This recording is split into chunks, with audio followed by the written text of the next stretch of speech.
Who are the scourges that ride the night sky with every full moon? Are they ghosts, wraiths, or something else entirely? Meet the Wild Hunt, a phantom cavalry that terrorizes the people, bringing nothing but doom. All in the search for a young, ashen-haired woman. But why? This is what we're gonna find out today. Imagine a winter night. The sky cracks open, and a host of spectral riders gallop through the storm. Their armor rattles, their banners trail frost, and the screams of their ghostly steeds drown out the wind. For centuries, peasants swore these were the dead returned from beyond, a curse, a vision of doom. But here's the thing. They weren't phantoms at all. The so-called Wild Hunt was something far stranger. In the books of Andrzej Sapkowski, as well as in the games, we learn the riders were not spirits from the grave, but living beings. They were elves. Not the woodland-dwelling Aen seed who lived among humans, but their distant kin, the Aen Elle, an ancient, powerful race that had mastered the art of slipping between worlds. To terrified villagers, though, they looked like horsemen made of smoke and frost.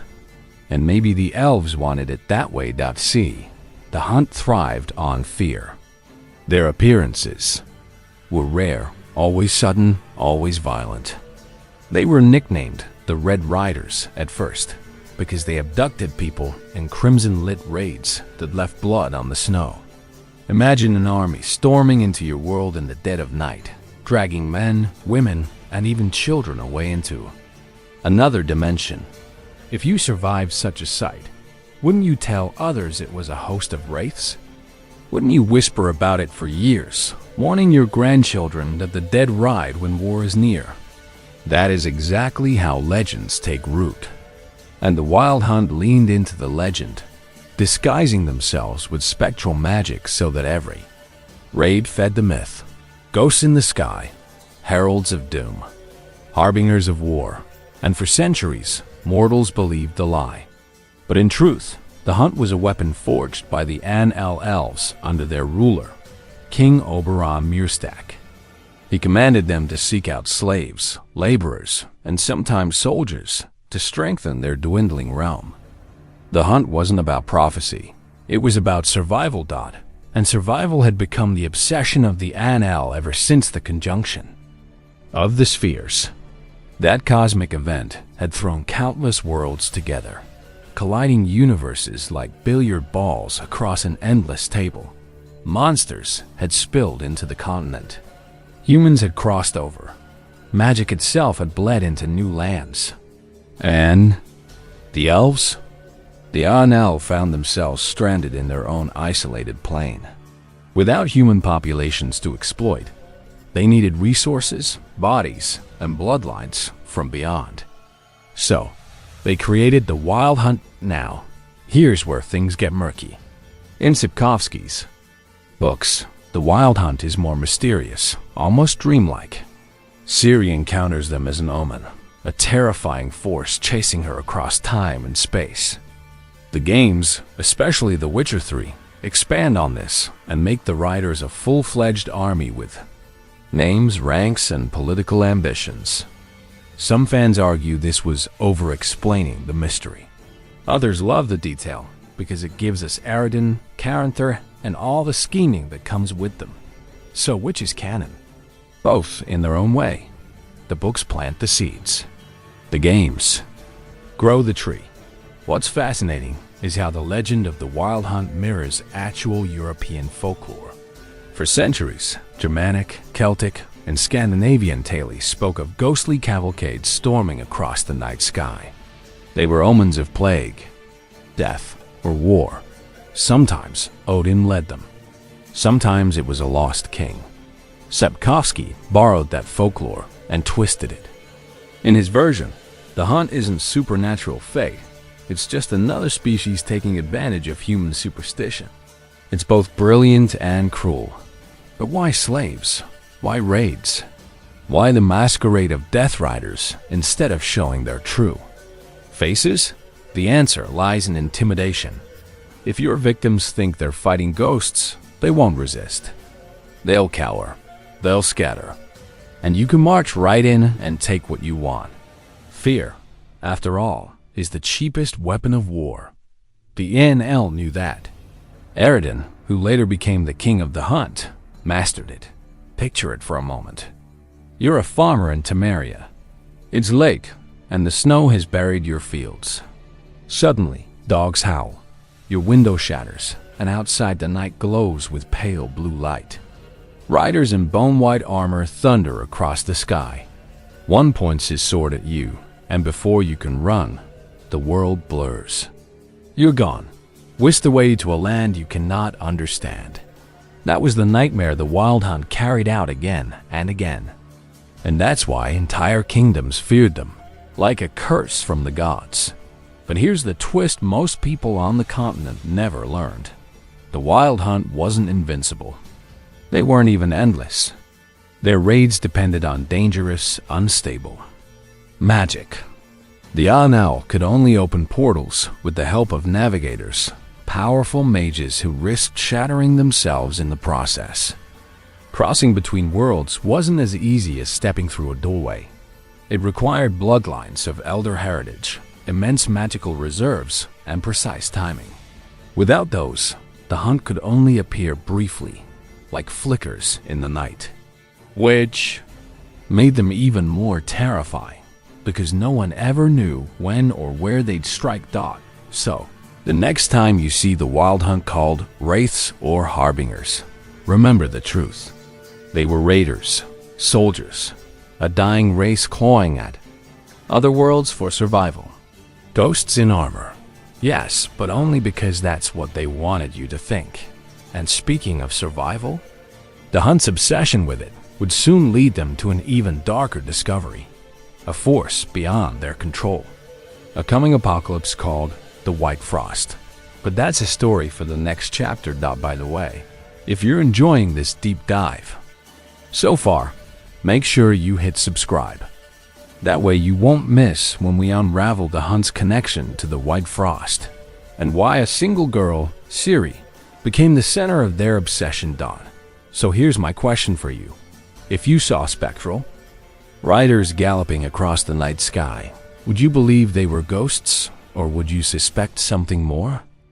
The Wild Hunt may have terrified mortals, but behind the smoke and frost, there was a fragile truth. The Aen Elle elves were trapped.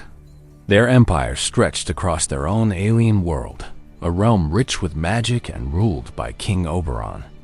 Yet it was a gilded cage. They were isolated from the continent, cut off from easy access to other realms after the conjunction closed most natural gateways to survive. The elves needed passageways, cracks between realities, and at first, they had one. A colossal construct known as Ard-Geath, the Gate of Worlds. It was a cosmic doorway, allowing their riders to descend on distant lands with ease. Through this gate, the Red Riders became the legends that haunted villages.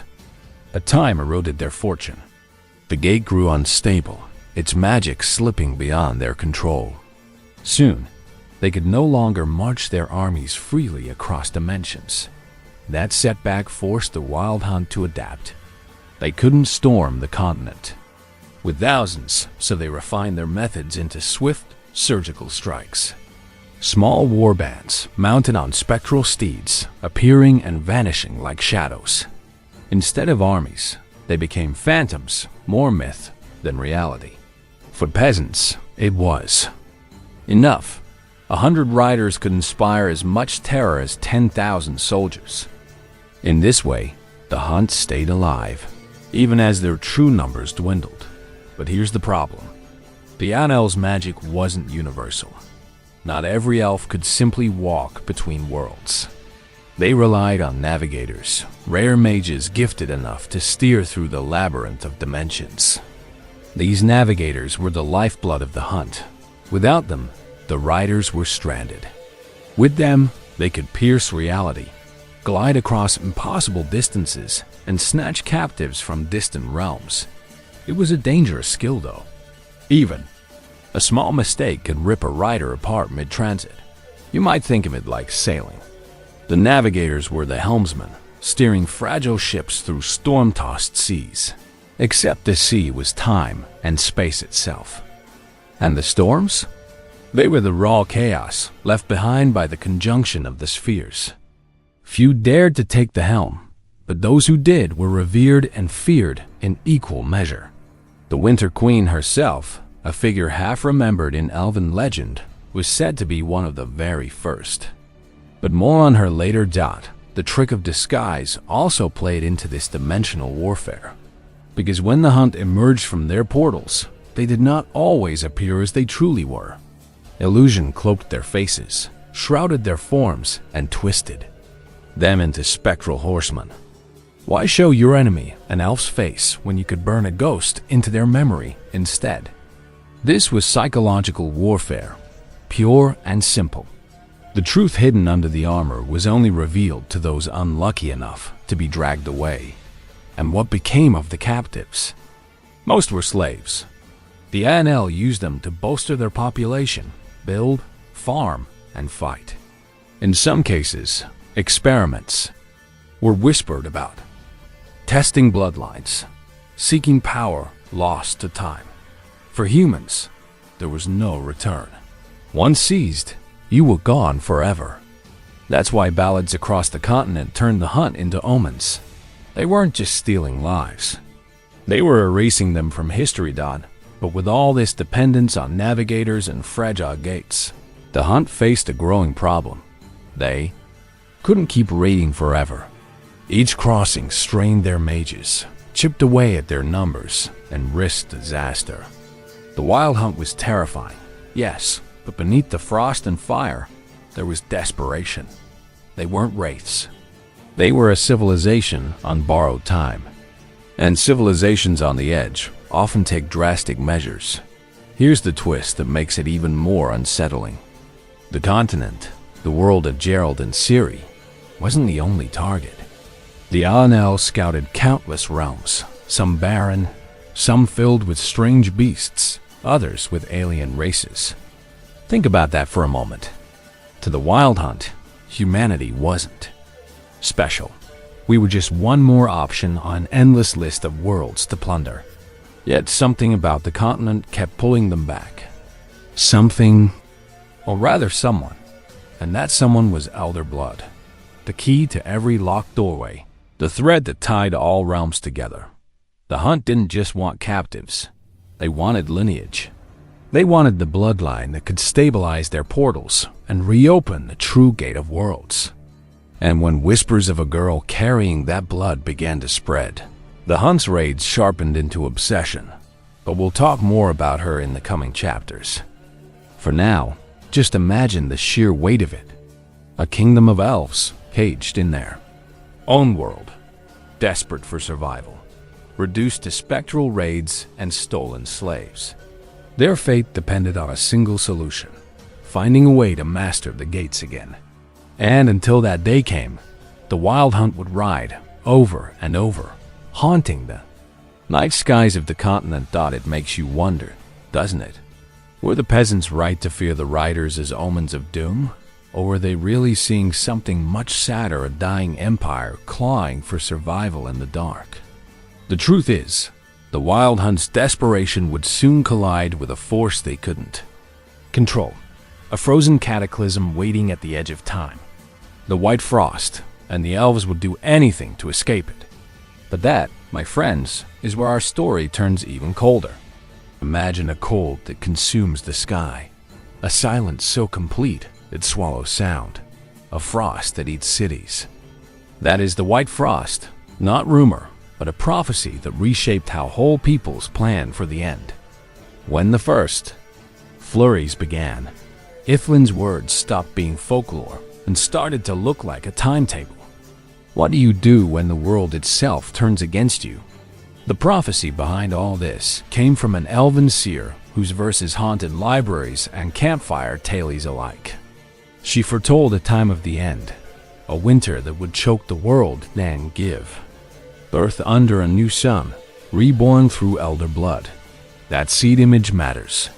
It cast the elder line not just as magic, but as the engineering blueprint for renewal. In the books, the frost reads like an extreme climate shift, a cyclical cataclysm tied to orbital and axial changes. The games amplified it into a multiversal chill, a slow, spreading entropy that could cross realities and extinguish entire worlds. Both versions insist on one thing: this is not a storm you can outfight with swords. It's a geological, maybe metaphysical, process that rewrites the rules of survival. That difference matters because it reshapes what the elves feared and how extreme their solutions became. If the frost is merely an ice age, migration might save lives, reopen gates, and rebuild elsewhere. If it is entropy devouring reality, you need power to step outside time itself. That gulf explains why the hunt shifted from raiding for slaves to hunting genealogies, why midnight abductions turned surgical and personal. The gates were the real prize, not plunder. Ardgeith, the gates of the worlds, allowed wholesale migration when they stood open. Lose them and migration becomes theft, a string of dangerous crossings instead of an exodus. Securing those high doors mattered more than land or gold. They were the difference between planned evacuation and frantic snatching. The political stakes were as mystical as they were mortal. Ardgeith was woven from old rites and the right blood, not stone and hinges.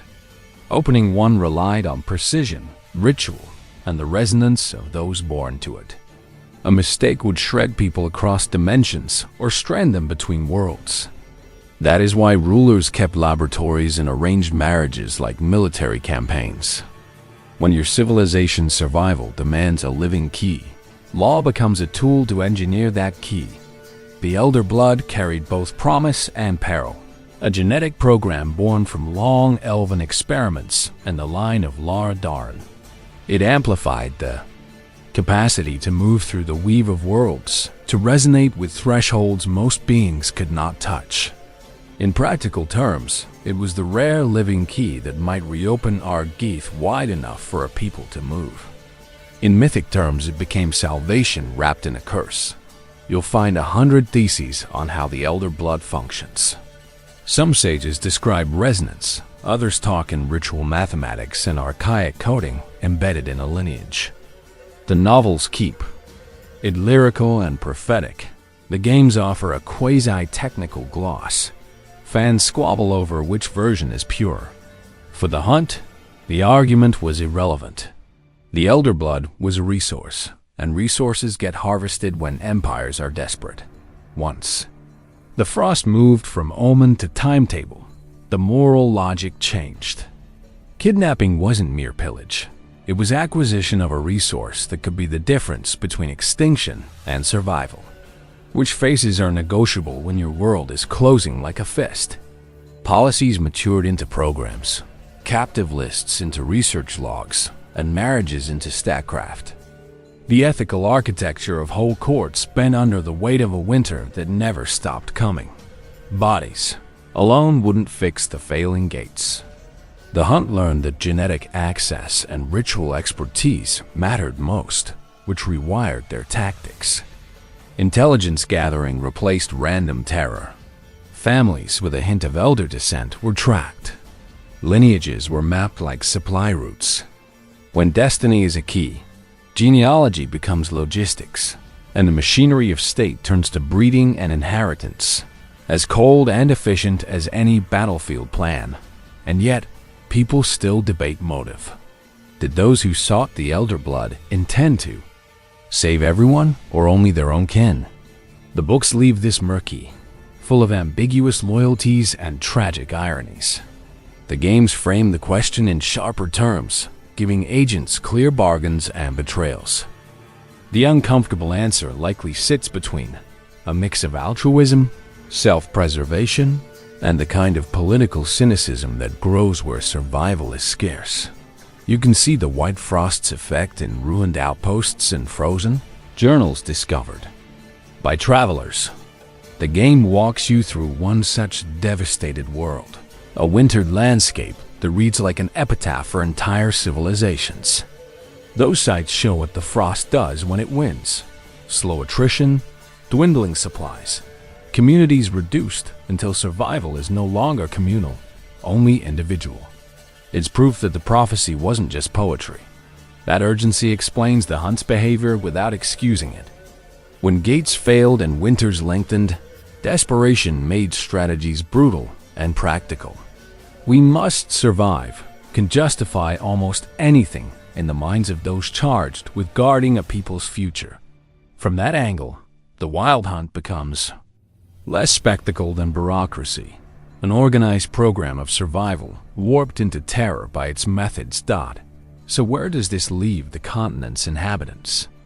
The writers were not only omens. They were enforcement, moving policy into practice, turning prophecy into supply chains and politics into extraction. The White Frost turned destiny into logistics, and logistics always demand a ledger. Somebody paid the price recorded in ink and blood, and those records still haunt the margins of tavern songs. Next, we will meet the hinge of that ledger, the person whose blood could open a highway or close off an entire fate. Her story is equal. Parts genealogy, choice, and unexpected mercy. And it will expose who truly believed in salvation and who only believed in surviving at any cost. What would you take from history if your world were closing in? The Elder Blood was never mere royalty or fantasy. It began as a program, a deliberate project by elven sages to engineer a living key, someone whose very lineage could interact with thresholds others could not. That program produced a woman whose name would echo through centuries. Her bloodline, more than any sword, would change the fate of worlds. Do you feel the weight of that? Lara Dorn stands at the center of that program. Born into an experiment that aimed to outmatch the gods, she was groomed, studied, and elevated as a prodigy among the Aen Elle. Then she did the impossible. She fell in love with a human, Cregennan of Lode.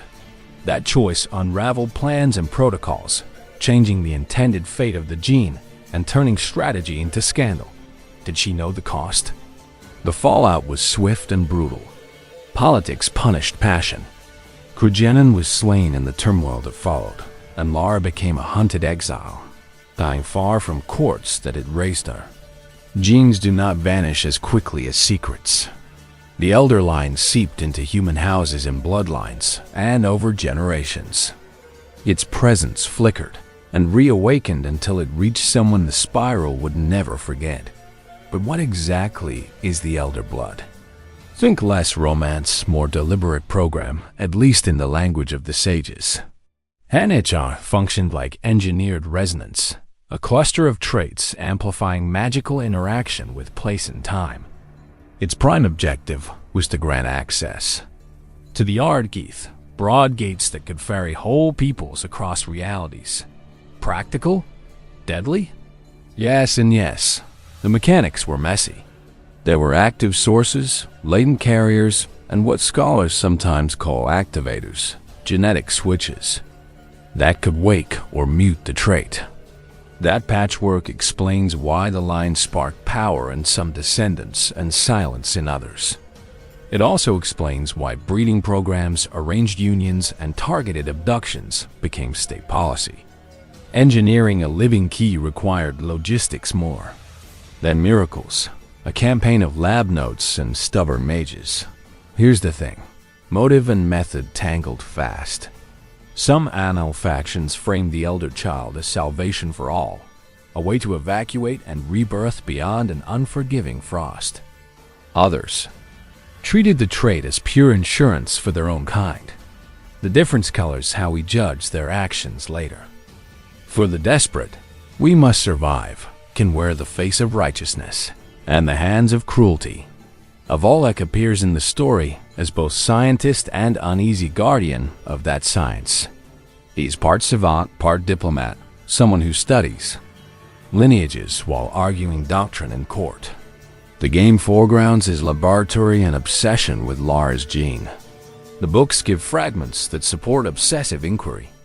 In short, someone cataloged samples, mapped families, and built plans. Ethical? Not remotely. Strategic? Chillingly, yes. This is not abstract medical research. The hunt for the gene translated into clandestine labs, genealogical inventories disguised as noble records and coerced unions dressed as statecraft. The Aen Elle's desperation institutionalized breeding. When a civilization's survival depends on a single curve in a genome, law becomes an engineering manual and families become grim data points. You'll see disagreements between book and game versions, and that's okay. Sapkowski keeps language lyrical, focusing on tragedy and fate, while the game codifies systems into quests, labs, and dossiers. Fans argue which reading is truer to the saga. I'll be blunt. Both are canonical to their media. One leans mythic, the other tactical, and together they form the full story of Aen Elle. The personal cost landed hardest on carriers. Those blessed.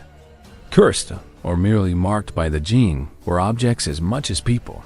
Studied, sequestered, prized. When descendants flared with power, they attracted patrons and predators. That duality, gift and prison, defines why a single girl centuries later would inherit not only an ability, but an entire list of stakeholders hungry to own it. What did the gene actually do when active? Descriptions vary, but the consensus is clear. It amplified a carrier's resonance with thresholds in the fabric of worlds, a kind of tuning that could open doors or shift place. Myth calls it destiny. Mechanics call it rare neuromagical capacity, dangerous when uncontrolled and priceless when ritualized. Both frames matter, and neither lets you relax. The Witcher 3's Child of the Elder Blood quest gives a blunt, unnerving. Look at these studies. Avallac'h's island laboratory contains journals, samples, and the cold residue of experiments meant to identify and stabilize the line. The in-game records read like footnotes of desperation, scientific entries that strip prophecy down to practical steps. It's as humbling as it is horrifying. Politics produce people who fit the system. Individuals bred, trained, and elevated for specific roles: navigators, mages, and those whose abilities synchronized with portals. That social engineering became tactical advantage, yes, but also moral rot. When you program survival into inheritance, corruption follows. Secrecy, purges, and ethically bankrupt bargains that call themselves policies. And yet there is deep tragedy in all this. Lara's choice brought love and exile, and descendants paid for the hopes of ancestors who thought they could buy time. The lineage meant to be salvation became a reason others sought to control, exploit, or destroy those who carried it. The irony is sharp, and it tastes like Ashdod. So what does all this mean now? Aen Elle is not merely power to obtain.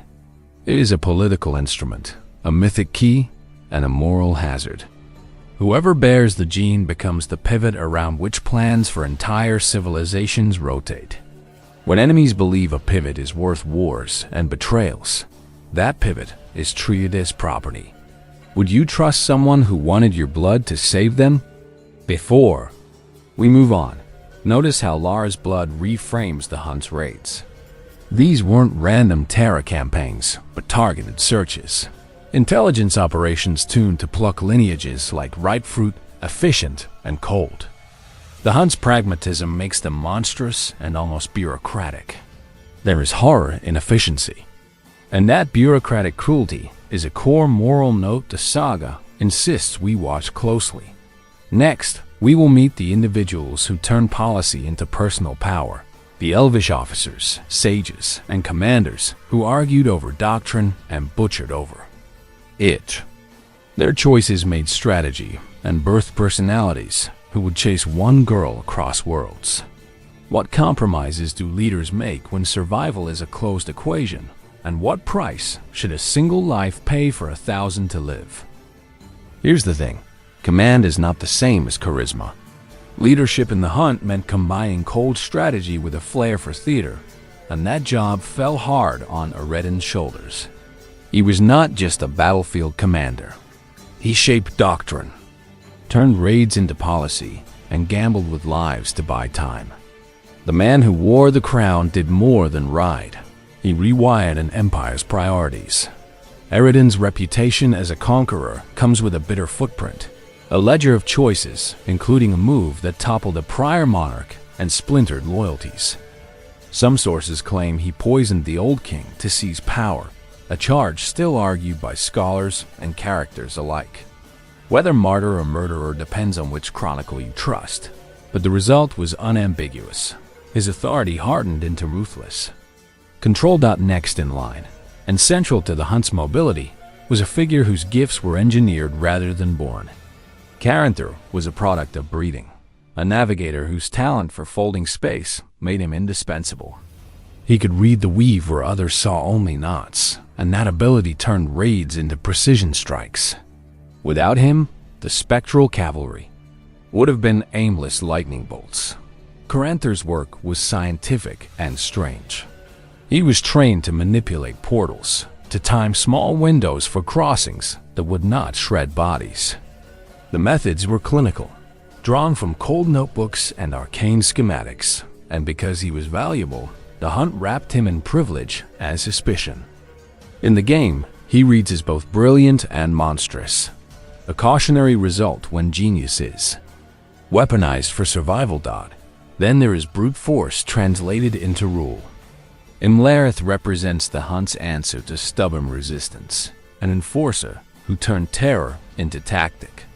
He could smash bones with equal focus, and his presence on the field communicated a simple message: surrender or die. In cinematic terms, he is the instrument of Eredin's will, and in human terms, he is why legends whispered that riders were death incarnate. Imlerith's background is less mythic and more functional. He's described as a general of terrifying physical power, the kind of officer who enforces orders when rhetoric fails. On campaign, he favored overwhelming charges and calculated brutality, the pragmatic violence of a people who believed mercy would cost them everything. That role made him efficient, feared, and central to the hunt's enforcement doctrine.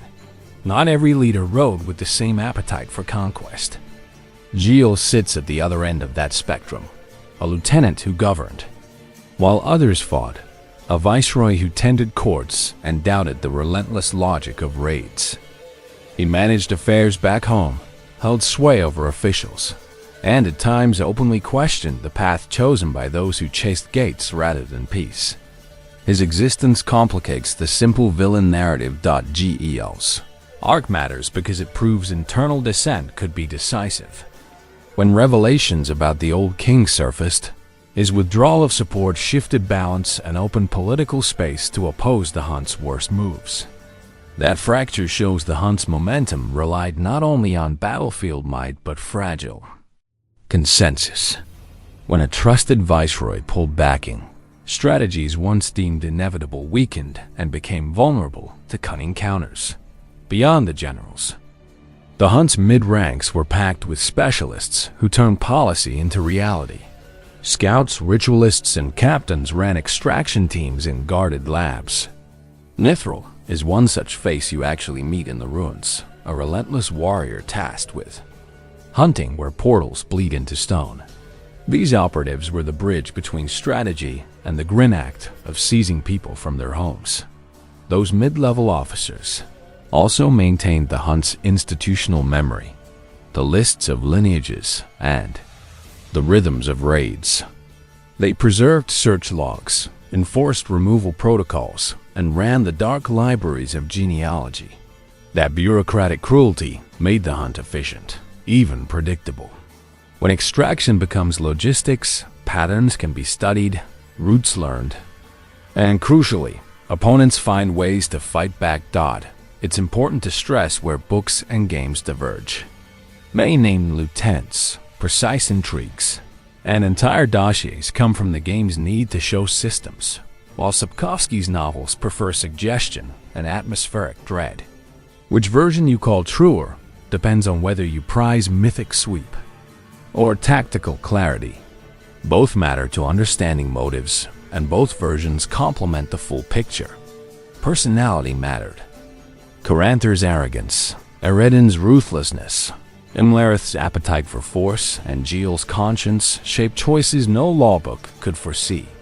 In one scene, an officer's pride almost unravels a raid. In another, restraint prevents catastrophe.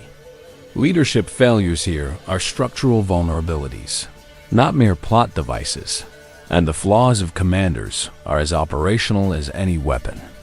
The political maneuvers that followed the old king's demise reveal another layer. Soft power wielded. Like a blade, envoys, dream readings, and oneiromancy were used to flip allies. Avallac'h and certain exiles exploited those wounds, peeling support away with diplomacy and secrets. Those tactics mattered as much as lance and sword when the aim is a gene. Whispers can be deadlier than arrows.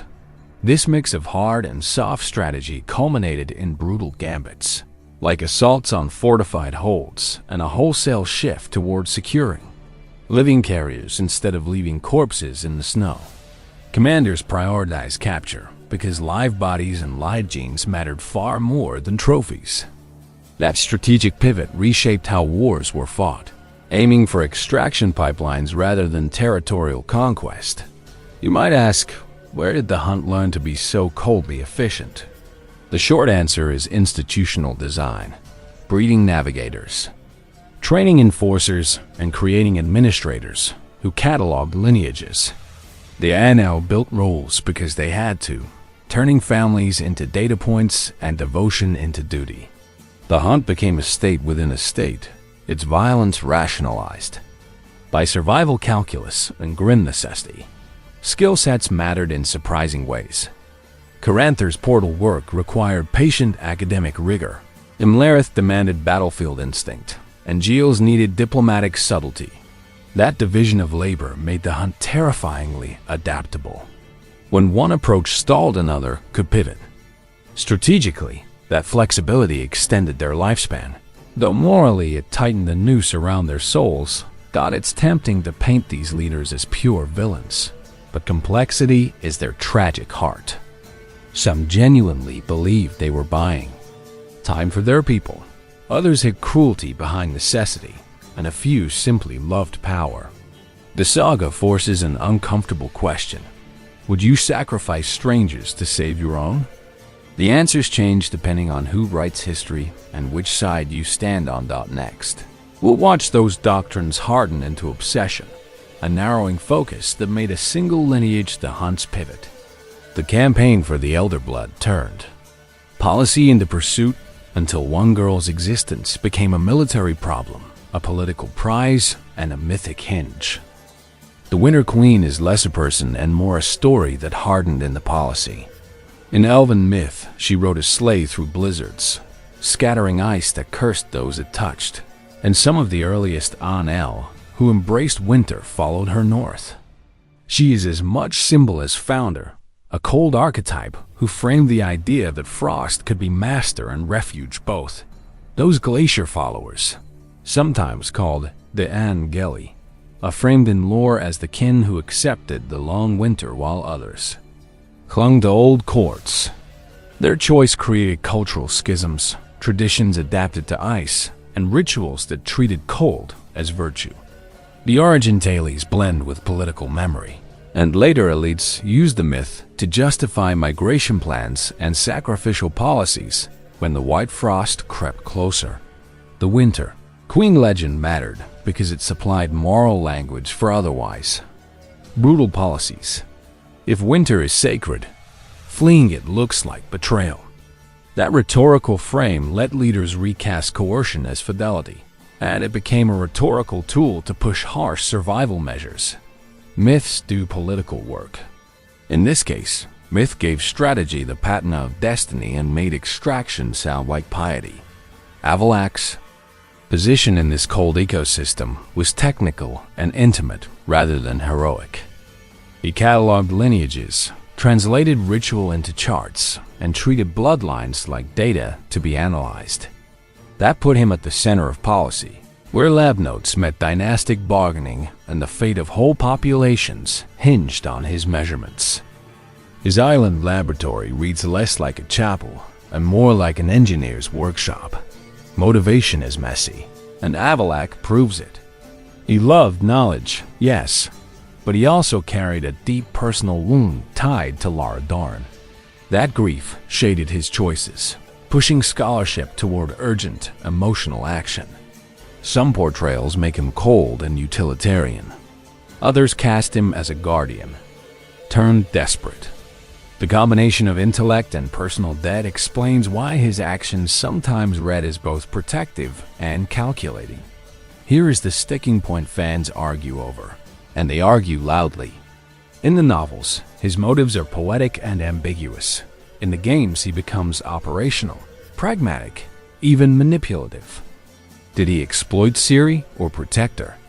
Both readings exist, and both matter. The practical records we find in his lab suggest engineering, while his interventions in the field suggest an uneasy care. Neither reading fully cancels the other. The Hunt's last gambits read like a program of triage. Gates were failing, and winter was advancing, so mass migration gave way to surgical interventions. Rather than open Ardgeath wide for an exodus, planners shifted to securing living keys, carriers whose blood could resonate with thresholds. That pivot changed tactics from raids of terror to targeted operations, turning statcraft into tissue-level geopolitics. In practical terms, those operations included bargains, coercion, and schemes designed to produce offspring with elder resonance. Ciri was offered a bargain, the promise of release if she conceived with the king.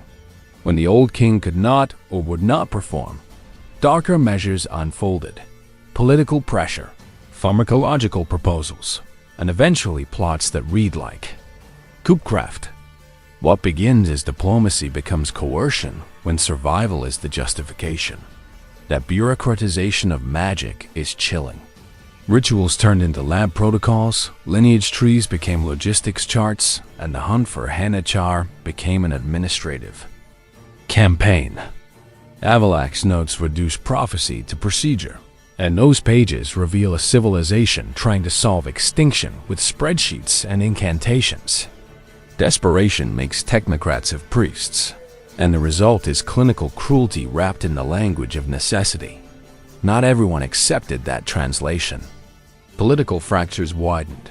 Some councils pushed for broader evacuations, others insisted on selective extraction. Those internal splits produced coups, betrayals, and a cascade of decisions that hardened policy toward extraction and control. When elites disagree about survival, the people below do not get a say. That tension is how empires fracture when their moral ledger balances on a single cold threat. Avallac'h reacted by working both openly and covertly. He kept scholars close, hid sensitive records, and occasionally diverted operations to shield specific carriers. That duplicity gave him leverage. He could steer policy while quietly protecting those he favored. That posture explains the uneasy alliances he formed with outsiders, and why his dealings with Gerald and others could look transactional yet strangely protective. Agency, however, never sat entirely with planners. Carriers, and especially Ciri, resisted being reduced to a key. Her refusals were not just emotional. They wrecked plans, forced improvisation, and exposed the limits of bureaucratic control. The hunt could map bloodlines, but it could not script choice. That unpredictability proved to be the single greatest threat to the hunt's clinical programs. Winter politics spilled outward too. Leaders tried to recruit allies across worlds, manipulate local courts, and remove inconvenient rulers. Oberon's death, and the chaos after it, reshuffled alliances and hardened hawkish doctrines, accelerating the hunt's intensity. Those turning points show how personal vendetta, political opportunism, and survival calculus merged into a single brutal tempo. So what did Avallac'h ultimately want? The sources are maddeningly equivocal. His papers suggest he envisioned broad corridors and mass movement, yet his actions sometimes prioritized elite survival. Scholars and players debate whether he sought salvation for all or insurance for a few. That ambiguity matters because it changes how we judge his betrayal, his protection, and his compromises. The Hunt's Gambit reached its climax on battlefields and in backrooms alike. The Isle of Mists, the sieges, the betrayals that blew open secret labs, and the final rush to control or save Ciri. In that collapse of plans, we see everything at once. Myth clashing with calculation, devotion competing with expediency, and an empire using every available tool to avoid an ending it long feared. And now, with leaders split, systems cracked, and the White Frost bearing down, we stand at the rim of the final act. Next, we will watch the Hunt's last campaign, the choices that became consequences, and the moment when one girl's decision might rewrite fate. Tell me, if your civilization offered you as its key, how far would you let others go in the name of survival? Geralt found Ciri on an island of fog and drowned stone, a sleeping girl curled beneath a ring of standing rocks. The reunion should have been simple, one father claiming a lost child, except the world had other plans. The sea boiled with unnatural tides in the silence that announced thunder pressed close. In that hush, fate tightened its grip, and the question nobody wanted to answer grew urgent. Avallac'h had placed her there, cloaked in an enchanted slumber to hide her from pursuers, a temporary refuge keyed to old magic and stubborn hope. The Isle's wards were clever, woven to confuse trackers and keep dimensions from snaring a sleeping resonance. It was safety with an expiry date, because the spells holding the place closed like breath, fragile against time and the ever-listening reach of the Hunt. Geralt's arrival shattered that quiet. The reunion was brief, and the Wild Hunt's scent was already on the wind. As Ciri woke, distant horns answered and spectral shapes gathered beyond sight. They followed the faintest echo of elder blood, and patience was not their virtue. Flight became the honest strategy. The people who ran could not pretend this was a chase to outrun. It was a history to confront. They fled toward a fortress that felt like memory rather than strategy, a place to shelter the small family of witchers. Kaer Morhen was the only site, where allies could gather, patch wounds, and teach a wild power to breathe. There was no pretense of a happy ending, only triage. Hide the child, fortify the gate, and buy time to hatch a dangerous plan. The clock was ice against flesh. The road to Kaer Morhen was a procession of dread, small skirmishes and narrow escapes, the Hunt probing at every turn. Ambulant terror blurred into cold practice. Every pass was checked, every trap reset. Allies slipped into roles without fanfare, turning a stronghold into a crucible. They prepared from habit and necessity rather than hope, building a hold designed to last a moment that might decide many lives. Once inside, the defenders did what they could: set lines, lay traps, and stitch together allies from favors and old debts. Weathered sorcerers fussed over wards, old friends carried regrets like armor, and a handful of stubborn swords held their places. Plans were scribbled quickly and tasks handed out. Preparation felt equal parts prayer and discipline, a brittle liturgy under the same unkind sky. The first waves arrived like nightmares made solid, portals yawning open in the woods and spilling riders in frozen light. Kaer Morhen felt old legends happen at once. Banners of ice trampling snow. The defenders fought to keep a hinge closed, a holding action that aimed not at victory, but at buying a sliver of time for something larger and riskier. It went wrong in a single, terrible instant. Vaesmer stepped forward to buy others time, struck at a Hunt general in a brave, foolish act. The response was immediate and monstrous. The general twisted him like a snapped twig, and the fortress heard the sound of its oldest anchor break. That death broke more than a body. It unmoored Grief and flung it into the open field of war. Grief cut deeper than any blade. Ciri could not hold it. The power nested in her blood tore free in a surge, a scream of displaced reality that staggered. Friends and foes. The hunt convulsed, and many riders vanished in agony. The outburst saved those present, but widened a moral and magical chasm. It was both salvation and wound, proof that immense power is rarely tidy or merciful. When the dust settled, survivors buried their teacher while trying not to let mourning buy them ruin. Kaer Morhen's stones held a funeral lit by frost and the need to act. Defenders patched armor, counted losses, and asked what to do next. The answer was ugly. Bait the hunt into one confrontation, force elites to commit, and give the girl a choice to end or enable their plan. The Sunstone and other leads became tools for a desperate scheme, ways to track the hunt's commanders or predict their movement. Old allies traded favors and artifacts, moving like a trembling parliament of the desperate. Diplomacy folded into warcraft. Rumors and histories turned into a map of prey and predator. Knowledge became ammunition. Finding the hunt's next step was the difference between ending the threat and sealing doom. None of this reduced the human cost. Geralt carried a new fracture, the old man who had failed to protect what mattered. Ciri bore a heavy burden. Expelling enemies with a scream did not console her, it hollowed her. They were people weaponized by fate and politics, and the battlefield proved survival often leaves souls more broken than death ever could. The hunt adapted quickly, probing defenses, sending strike teams to feel for weak places. The gambit, too. Centralized Ciri was a risk because it concentrated danger. It had forced the enemy's hand. By baiting the hunt to commit top commanders, defenders hoped to turn the hunt's strength into a tactical liability.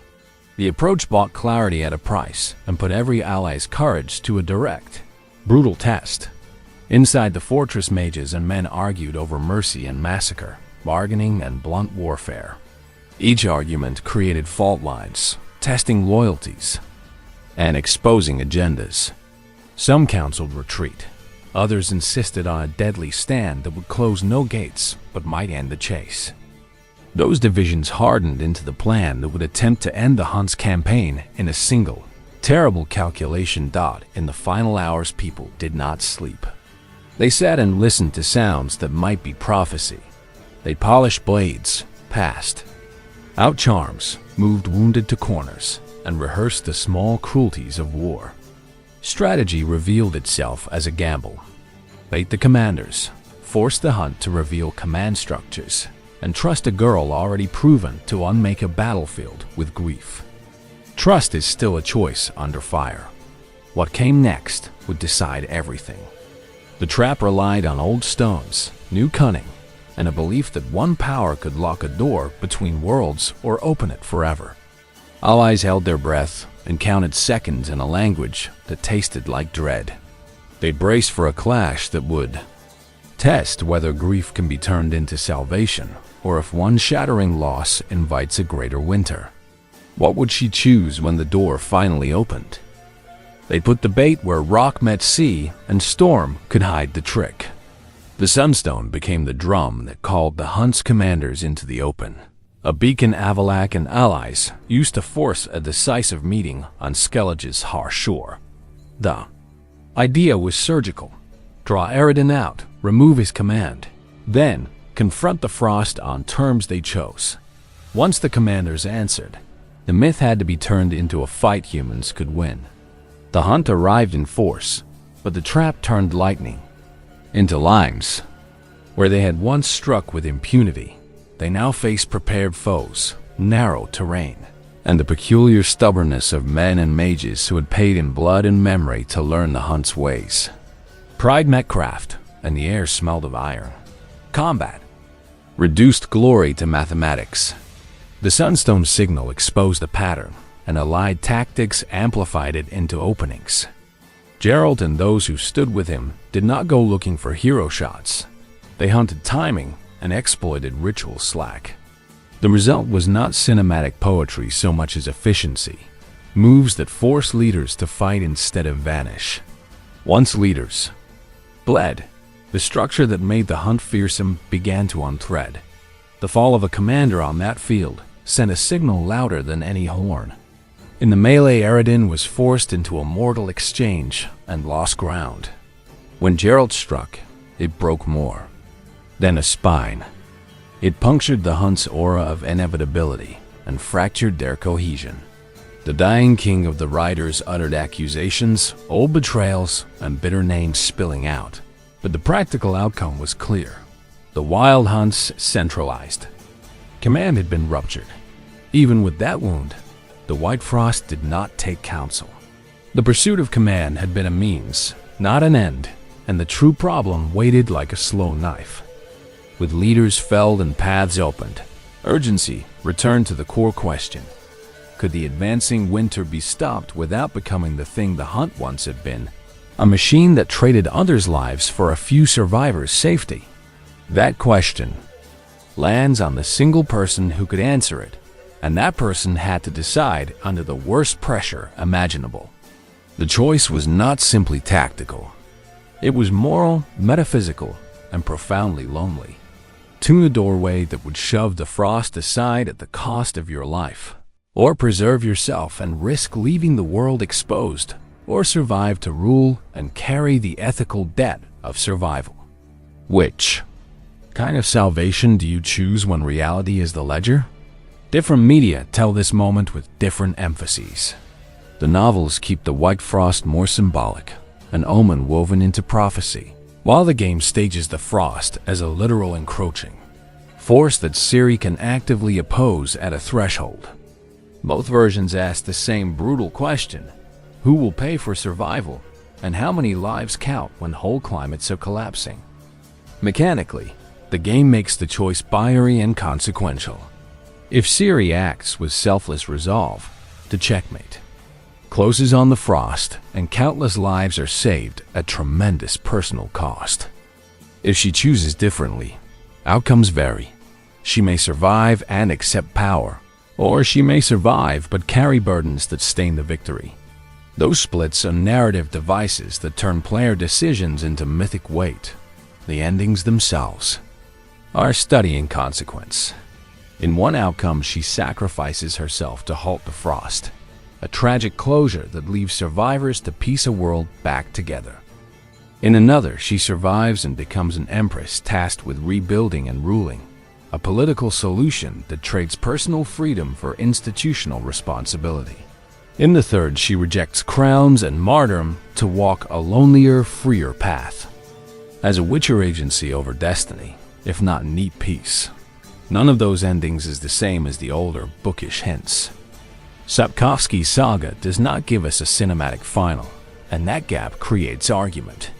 Purists point out that the novels prize ambiguity and tragic echo, while the game offers concrete catharsis and multiple distinct outcomes. So yes, the canon diverges. Pick your medium, and the moral answer shifts shape accordingly. After the climactic clash, the hunt ceased to be a single, unstoppable force. With commanders fallen and portals compromised, coordinated large-scale raids became impractical. That does not mean every trace vanished. Splinter groups, ruined outposts, and the memory of abducted villages remained. Where armies dissolve, legends ossify, and the terror that once rode the wind braided itself into folktales and local curses that lasted centuries. Politically, the world staggered. Borders and bargains were rewritten, emperors and petty kings recalculated trust, and survivors tried to measure what victory meant when victory required sacrifice. Geralt's role threaded through that chaos as guardian, witness, and sometimes unwilling instrument. The emotional ledger of Loss's friends, mentors, the small, quiet joys kept legacy from becoming tidy history. The moral residue is the saga's enduring shadow. Did Avallac'h act as savior or schemer? Was the hunt a desperate bureaucracy of survival or a monstrous program of predation? The records we have Fragments of labs, NPC testimonies, and quest logs are knowingly contradictory. The result is not confusion, but deliberate moral ambiguity, forcing us to hold discomfort rather than tidy answers. Which interpretation feels truer to you? When the dust settled, communities rebuilt, and storytellers set the hunt into song and superstition. Some argued it was annihilated, others that it had merely exiled itself to other planes. Scholars kept arguing because questions about motive and method never fully stop being useful for understanding what people do in crisis. The saga leaves us with echoes, a world saved, a world scarred, and choices that ripple outward. And now, after all that frost and fury, here is the question this story offers you. If saving the world likely costs you everything, do you step through the portal and accept oblivion for a chance to spare millions? Or do you choose survival and leave the wreckage for others to inherit? The cold, it turns out, is as much about conscience as climate. Thanks for watching.